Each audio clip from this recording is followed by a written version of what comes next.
రోజుల తరువాత కేసీఆర్ మళ్లీ జనంలోకి వస్తున్నారు. ఇవాల్టి పార్టీ సమావేశంలో ఎమ్మెల్యేలు, ఎంపీలు, ఎమ్మెల్సీలు ముఖ్య నేతలకు దిశానిర్దేశం చేయబోతున్నారు. ఆయన ఒకవైపు కృష్ణా జలాల వివాదం, మరోవైపు జీహెచ్ఎంసీ విలీనం, panchayat phone tapping case, formula E car race, panchayat ఎన్నికల ఫలితాల ప్రభావం లాంటి కీలకమైన అంశాలు పాలిటిక్స్ లో చర్చనీయాంశంగా మారిన ఈ టైంలో కేసీఆర్ మళ్లీ యాక్షన్ మోడ్లోకి వచ్చేస్తున్నారు. పార్టీని సంస్థాగతంగా బలోపేతం చేయాల్సిన అవసరంపై ఫోకస్ పెట్టి లీడర్స్ కు డైరెక్షన్ ఇవ్వబోతూ ఉన్నారు. త్వరలోనే అసెంబ్లీ శీతాకాల సమావేశాలు కూడా ఉన్నాయి.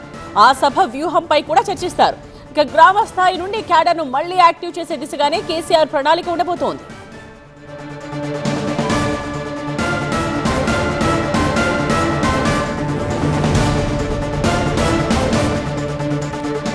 తెలంగాణ భవన్ నుండి మా చీఫ్ రిపోర్టర్ రాకేష్ లైవ్ లో జాయిన్ అవుతున్నారు. ఇదే విషయానికి సంబంధించిన కంప్లీట్ డీటెయిల్స్ తో. సో రాకేష్, ఇన్నాళ్ల మౌనం వెనుక కూడా ఒక వ్యూహం ఉంది అని మాట్లాడుకుంటూ ఉన్నారు ఇప్పుడు కేసీఆర్ వస్తున్న సందర్భంలో.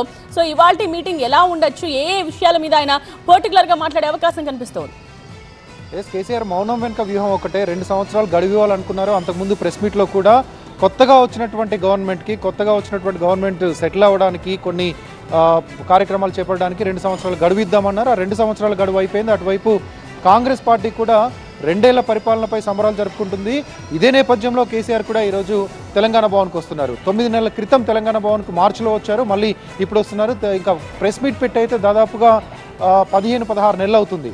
ఇప్పుడు ఈరోజు తెలంగాణ భవన్లో 500 మంది నేతలు, ఎవరైతే ఎంపీలు, ఎమ్మెల్యేలు, ఎమ్మెల్సీలు, మాజీ మంత్రులు, మాజీ ఎమ్మెల్యేలు, జిల్లా అధ్యక్షులు, మాజీ జెడ్పీ చైర్మన్లు అందరు కలిపి ఒక 500 డెలిగేషన్ ఉంది.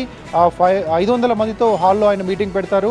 2-3 సబ్జెక్ట్స్ ఉన్నాయి. ఒకటి ఇరిగేషన్ ప్రాజెక్టు. దక్షిణ తెలంగాణ, ఉత్తర తెలంగాణ రెండింటికి సంబంధించినటువంటి ఇరిగేషన్ ప్రాజెక్టుల్లో ప్రభుత్వం తీవ్ర నిర్లక్ష్యం చేస్తుంది.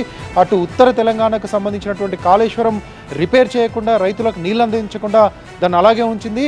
ఇటు పాలమూరు ప్రాజెక్టుకు సంబంధించి 90 టీఎంసీలు అంతకుముందున్నటువంటి బీఆర్ఎస్ ప్రభుత్వం సాధిస్తే దాన్ని 45 టీఎంసీలకు కుదించి ఇటు 3 జిల్లాలని, మహబూబ్ నగర్, రంగారెడ్డి, హైదరాబాద్ తాగునీటికి సంబంధించినటువంటి వ్యవహారం, ఈ 3 జిల్లాలని కరువులోకి నెట్టేటువంటి ప్రయత్నం చేస్తుందని తీవ్ర ఆగ్రహం వ్యక్తం చేస్తున్నారు కేసీఆర్. దానికి సంబంధించి ఒక ఉద్యమాన్ని చేపట్టడానికి రెడీ అవుతున్నారు. అందుకోసం 2 రోజులు ఫామ్ హౌస్లో ఆ 3 జిల్లాలకు సంబంధించి, మహబూబ్ నగర్, రంగారెడ్డి, హైదరాబాద్ జిల్లాలకు సంబంధించినటువంటి నేతలు సమావేశమయ్యారు. ఇప్పుడు రాష్ట్ర వ్యాప్తంగా ఉన్నటువంటి బీఆర్ఎస్ క్యాడర్తో ఆయన సమావేశం అవుతున్నారు. ఇంపార్టెంట్ లీడర్షిప్తో ఆయన సమావేశం అవుతున్నారు.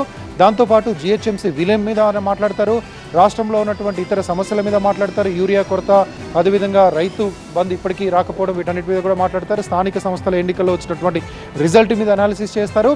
ఎంపీటీసీ, జెడ్పీటీసీ ఎన్నికలు వస్తే ఎలా పార్టిసిపేట్ చేయాలి, ఎలా పోరాడాలి, దాంతోపాటు బై ఎలక్షన్స్, స్పీకర్ తీసుకున్నటువంటి నిర్ణయం, వీటన్నిటిపై కూడా మాట్లాడతారు. వీటన్నిటితో పాటు రాష్ట్రం మొత్తం ఎదురు చూస్తుంది. అదేవిధంగా బీఆర్ఎస్లో కూడా చర్చ జరుగుతుంది. కవిత మీద కూడా మాట్లాడతారా? కవిత వ్యవహారం, కవిత సస్పెన్షన్ తర్వాత కేసీఆర్ ఎప్పుడు ప్రజల్లోకి రాలేదు, ఎప్పుడు ప్రెస్ మీట్ పెట్టలేదు. కాబట్టి ఇప్పుడు ఖచ్చితంగా ఆయనకు ఎదురయ్యేటువంటి ప్రశ్నల్లో కవితకు సంబంధించినటువంటి ఇష్యూ కూడా ఆయన అడిగేటువంటి ఛాన్స్ ఉంటుంది. దాని మీద కూడా ఎలా స్పందిస్తారనేది చూడాలి. మొత్తానికైతే బీఆర్ఎస్లో సార్ వస్తున్నారనే కొత్త జోష్ కనిపిస్తుంది. ఇక నుంచి ఫుల్ యాక్టివ్గా ఉంటారు, ఇక పూర్తి కార్యక్రమాల్లో పాల్గొంటారనే ఒక జోష్ అయితే బీఆర్ఎస్ క్యాడర్లో కనిపిస్తుంది. రైట్ రాకేష్.